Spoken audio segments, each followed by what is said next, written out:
When I moved out to the edge of Oak Ridge Valley, I had one goal: peace and privacy. My little patch of wooded heaven, 6.2 acres of inherited land, sits just across the boundary from a new HOA-run development called Clear Pines Estates. While they tout luxury community living, I proudly fly a flag that says, "Don't tread on me," right next to my solar well pump, fire pit, and raccoon feeding station. So you can imagine my rage when, without a single warning, the Clear Pines HOA dug up the old shared utility path between our properties and cut off my water line. Big mistake. Not just because it was illegal, but because I have 3 raccoons named Rebel, Whiskey, and Tank, and they've got a new favorite pastime: bathing in HOA Karen's exterior shower line. And no, I'm not joking.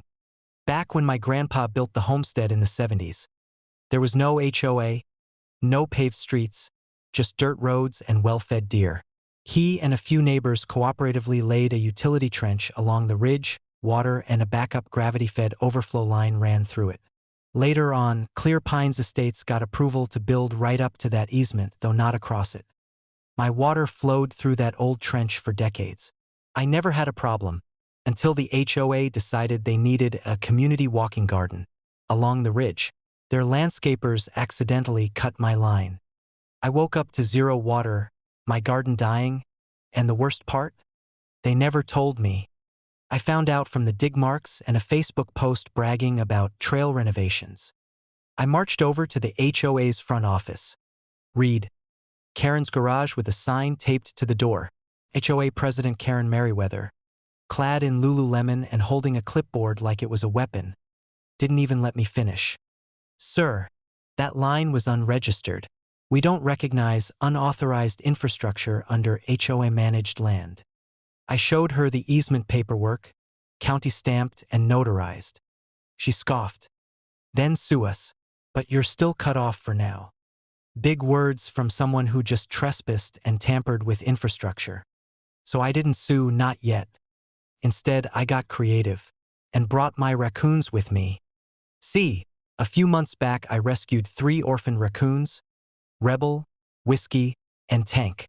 They're mischievous, intelligent, and way too comfortable around humans. I built them a little enclosure, but they're free-range most nights. I also happen to know a thing or two about plumbing, thanks to 15 years in HVAC. Turns out the HOA had recently installed a decorative outdoor rinse station for their tennis courts. A soft PVC pipe ran up the back wall, exposed, uninsulated, and vulnerable. I diverted a bit of overflow from my rain catch system, ran a silent hose across the tree line, and used a pressure valve to create a slow trickle right into the HOA's open PVC vent. With a trail of sardines and marshmallows, I trained the raccoons to head there nightly. Result? Every night at 10 p.m., like clockwork, Rebel and the gang show up for spa time. They climb up the pipe, chew the nozzle cap off, and bathe like royalty in Clear Pines rinse water. They splash, squeal, roll in soap buckets the HOA leaves out, and occasionally leave gifts in their cooler bins. Karen caught it on security cam and lost her mind.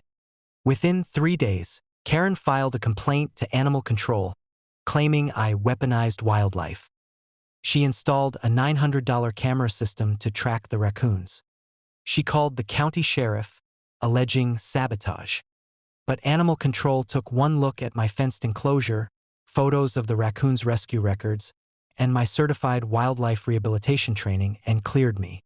As for the sheriff, he saw my easement documents, the photos of the trench they dug through, and the utility survey. "They cut your water. That's a civil offense. You're well within your rights to seek compensation." Karen went pale. "But what about the raccoons?" "Ma'am," the deputy said, "if you don't want wildlife, don't build fountains next to a nature preserve." A week later, I had my trench repaired, but not before sending the HOA a $4,200 invoice for damages, supported by legal counsel. They quietly paid it. I used the money to upgrade my raccoons' enclosure and install motion-triggered lights and sprinklers aimed right at their back fence, just in case they got any more ideas. And Karen? She now starts every HOA meeting with a statement banning unsanctioned animal interactions. But the best part? Rebel, Whiskey, and Tank still visit the HOA's rinse station twice a week. I don't even have to lure them anymore.